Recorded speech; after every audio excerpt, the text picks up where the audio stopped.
Yeah, General Levy Day alive and direct on the front line. And it's all about summertime. Cause summertime make the girls them look and feel fine. General Levy said that. Bim! Summertime wine, summertime wine, summertime vibe, summertime make the girls feel so fine. Summertime style, summertime wine, summertime vibe, summertime make the girls look so fine. Good love, the girl them require. Say she need a man to come and relight the fire. Bigger judgment, what the girl them desire. Satisfy her heart and make her body perspire. Wish she higher. Good love, the girl them require. Say she need a man to come and relight the fire. Bigger judgment, what the girl them desire. Satisfy your heart and make her body perspire. Hey, girl and girl child, me say you run the city. Wind up your bumper, shake up your titty. Some girl not like Hi, you. This is NCIS from Starrvybz Entertainment, and yes, typical UK weather, but it doesn't matter because right here next to me is the one and the only General Levy. How are you? I'm fine, Isis. Nice to be here. Bless UK massive. Big up the massive. Big up Queen Isis. Yeah. Thank you. So again, a typical UK day. Yes. Supposed to have sun. Look at the weather right now. Yes, it's just summertime, you know. It's English summer in action, you know. August. I say it go. Yeah. So Carnival's not far away. Yeah. So do you have any plans for Carnival? Yeah, I got a few shows. I think on the Carnival Monday, I'm doing 2 shows. One with DVSD one in South East London, one in South London. And just before Carnival, I'm going to be at the Bordeaux Festival in France. Okay. So I got the 22nd, 23rd, 24th in France, and then the 25th, 26th I'll be in London. Yeah. All right. So let's talk about you and your music. So one of your biggest hits was Incredible with MB. Yeah. So let's talk about how that all came about, how your collaboration came about. Yeah, well, we linked up through mutual friends. We met up and you know, we did a demo in East London, and the demo sounded good. So basically it was just a link up, word of mouth. He'd done a few remixes of my stuff previously. He did Heat, a tune called Rumble, I think, and he used my voice, my acapellas, some of his previous stuff. So it was just like an evolutionary move, really. He'd been using my stuff, some of my vocals from before. So it just came that we got introduced and we did a live vocal, and that's how Incredible came about. Yeah, and that was just the first live vocal on a jungle track. Yeah. So boom.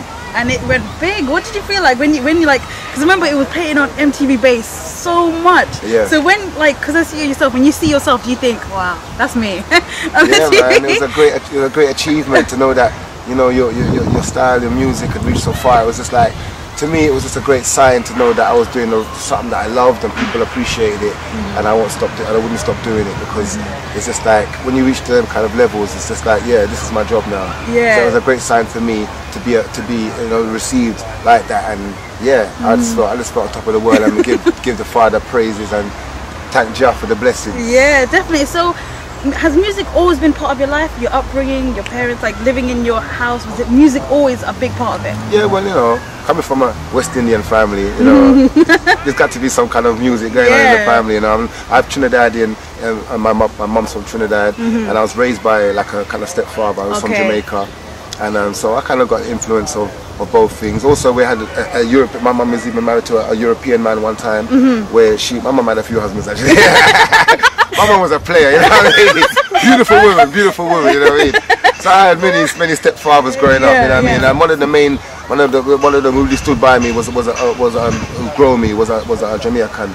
So I kind of get the influence just to kind of get the patois and these things, because I was raised by a man who was from Jamaica, and then my mum was from Trinidad. Right, yeah. So because I had that kind of influence, and then my brother was in the music.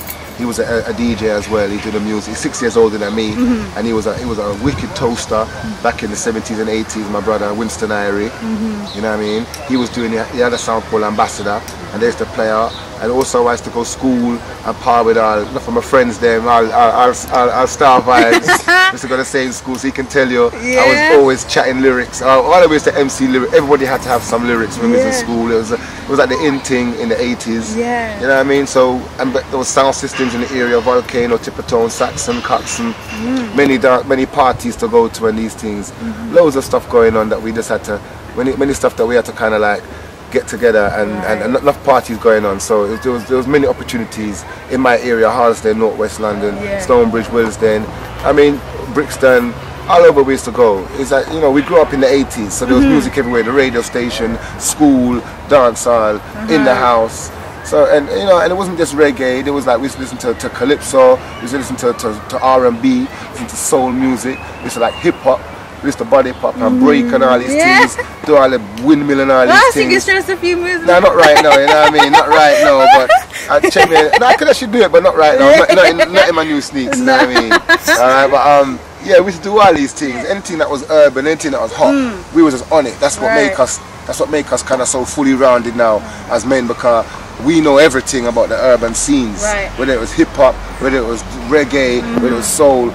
You know what I mean? We was there, you know what I mean? So that's how we grew up. Just in the music vibes. So you had a nice foundation, a good palette of music. Yeah, definitely a good balance of music. Plus you turn on the radio, you hear like Rodigan. Them time Rodigan was on Capital Radio, them time there. You could hear Rodigan play some tune Friday night, 10:30 till 12. This is back in the 80s. And then you turn off the radio, and then you go to Gossips Club, or you go to Moonlighting, or you go to Limelight, or you go to Shanola's, or you go to Trends or Podium, all these clubs, you know what I mean? And you could, or you go People's Club. Many clubs where you could go to and listen to reggae music. You could go to Hilltop in Stonebridge, or go Tavistock, or go Slaybrook, Popular Grove in Chalk Hill. Many places, opportunities, Tudor Rose, Mona Lisa. Enough of these venues to listen to reggae in the 80s when we were growing up. It was quite different from now, because they had a drink license. You could go to a blues dance where you can't really get blues dance right now, because them days where they bring in a law where in the 90s where you had to have a license to sell alcohol, and that cut enough of the dance runnings, because people used to hold blues dance, blues parties on a Saturday night where you pay maybe £5 to go in and you hear reggae music all night. You hold a woman in the dark and you start rub down a woman. It would be a nice opportunity. Many babies will conceive after blues dances in Harlesden and Stonebridge and Chalk Hill. Blues dance was like a dance in a house. Or in a flat. So like, you know, you can get council flats, or even an empty council flat.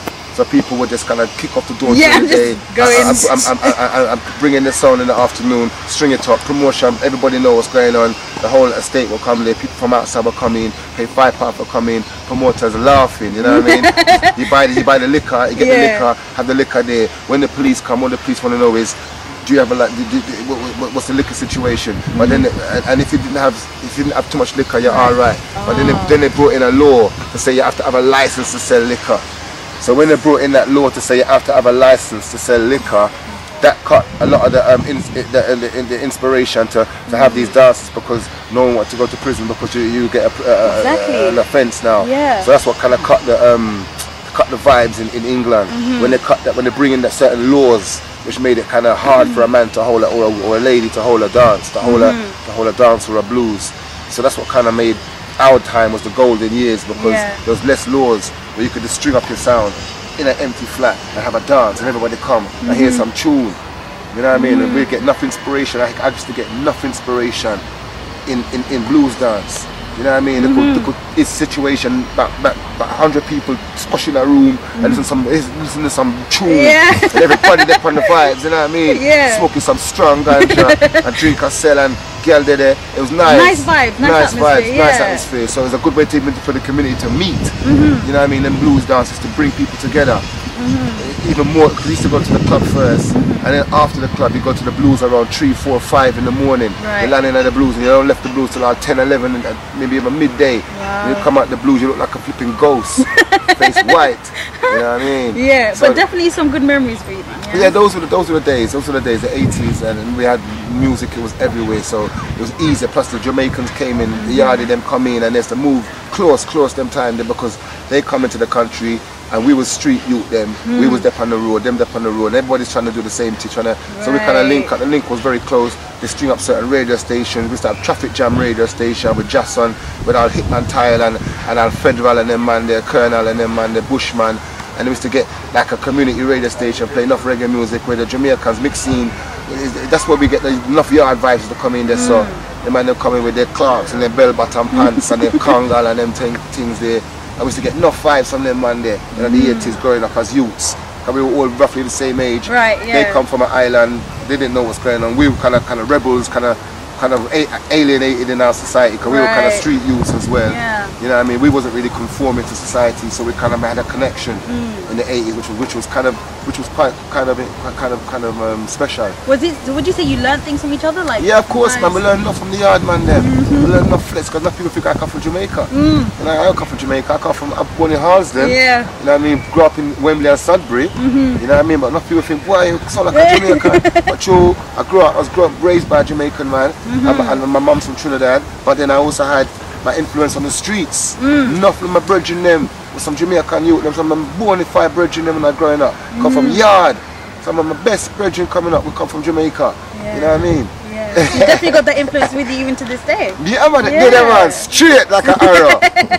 You know what I mean? Yeah. So like, talk about your MC, because you said like you and your friends growing up, you were always like you would have to have some lyrics with you. Yeah. So like, but when did you find out that I'm pretty good at this? Well, you know, when I was going to school, definitely. We used to do a couple of lyrics at my friend's house, Desmond in Chorkill and these things. I used to go to my brother in Froggy's house. I used to do enough things, you know what I mean? As I say, me and Skak, you know what I mean? Star Vibrations can tell you that. We used to do enough things back in the day. We used to go to enough people's house and jam, PT Lick Shot. And then Monday we had a sound called Tippertone, another sound called Vigilante that I used to feature on. Alright? And you know what I mean? And we used to have enough opportunity. We used to go on the radio station, Traffic Jam, local stations there, and chat some lyrics. So and we used to just write lyrics in our house and DJ at school. Any opportunity really. It was kind of, every time it was fresh. It was like a it was just being free. It wasn't like oh, this is something I wanted to get into. Just something. It was fun. And then we had an MC competition in 1986 in Stonebridge Garage, Bus Garage.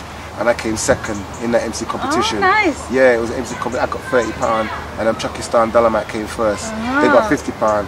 Was it £50? They get £50. They got £25 each. Okay. Then I come second. I got £30. I got the most money. So the judge was smart because he couldn't get to me because I don't come from that area. It's their area, their end, Stonebridge. And I told me go there, I do my thing on my own, and then man they do their thing, but they couldn't really get to me because them man is their area, you know what I mean? So I forget to the crowd, you know what I mean? Politics. And then Rudy King, the late great Rudy King, R.I.P. He came third and he got £15. This is in Stonebridge Bus Garage. Right? There used to be a bus garage where Stonebridge Complex is now. There used to be a bus garage there. And that's where we held it at the side.